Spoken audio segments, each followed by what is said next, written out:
మాజీ మంత్రి state doctors wing president doctor Siddiri Appalaraju విలేకరుల సమావేశం నిర్వహించారు.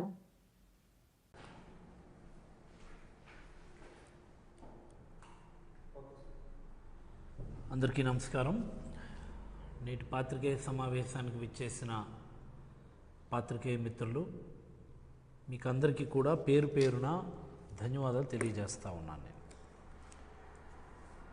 నేటి పాత్రికేయ సమావేశం యొక్క ముఖ్య ఉద్దేశం తెలుగుదేశం పార్టీ అనుబంధ పత్రిక కరపత్రిక అయినటువంటి ఈనాడులో ఈరోజు ఒక వార్త వచ్చింది. పీపీపీ విధానమే మేలు. ఇది రాష్ట్ర ప్రజలందరూ కూడా చూడాల్సినటువంటి అంశం.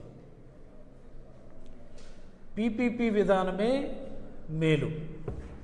దేనికట?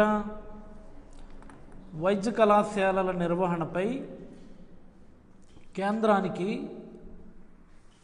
Joint parliament committee సిఫారసులు. ఒకసారి ప్రజలందరికీ కూడా దీనికి సంబంధించి మనం ఒక చిన్న క్లారిటీ ఇవ్వాలన్నటువంటి ఉద్దేశంతో ఈరోజు మీ ముందుకు రావటం జరిగింది. ఎంత అన్యాయంగా ఎలా రాయగలుగుతారు?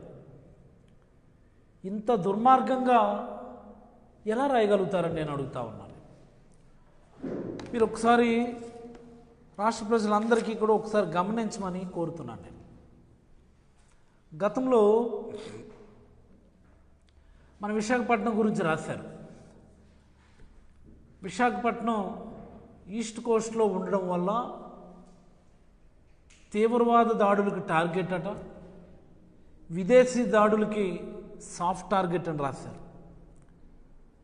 విశాఖపట్నం భూకంపాల జోన్లో ఉంది, చాలా హై రిస్క్ ఏరియా అని చెప్పి రాశారు.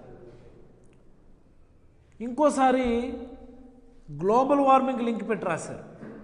గ్లోబల్ వార్మింగ్ వల్ల సముద్రపు మట్టాలు పెరిగిపోతున్నాయి, తద్వారా రాబోయే రోజుల్లో విశాఖపట్నం మునిగిపోతుంది, అందుకని విశాఖపట్నాన్ని మీరు రాజధానిగా మీరు చేయొద్దు, విశాఖపట్నం రాజధానిగా పనికిరాదు అని చెప్పి గతంలో రాతలు రాసినటువంటి ఇదే ఈనాడు ఇప్పుడేమని రాస్తున్నారు? విశాఖపట్నం అద్భుతం, విశాఖపట్నంలోనే సూర్యుడు ఉదయిస్తున్నాడు, విశాఖపట్నంలోనే బంగారం పండుతుంది, విశాఖపట్నంలోనే సిలికాన్ లభిస్తుంది, విశాఖపట్నంలో పెట్టుబడులు పెట్టండి, చంద్రబాబు నాయుడు గారి విజన్ వల్లే విశాఖపట్నం ఇంత అద్భుతంగా మారి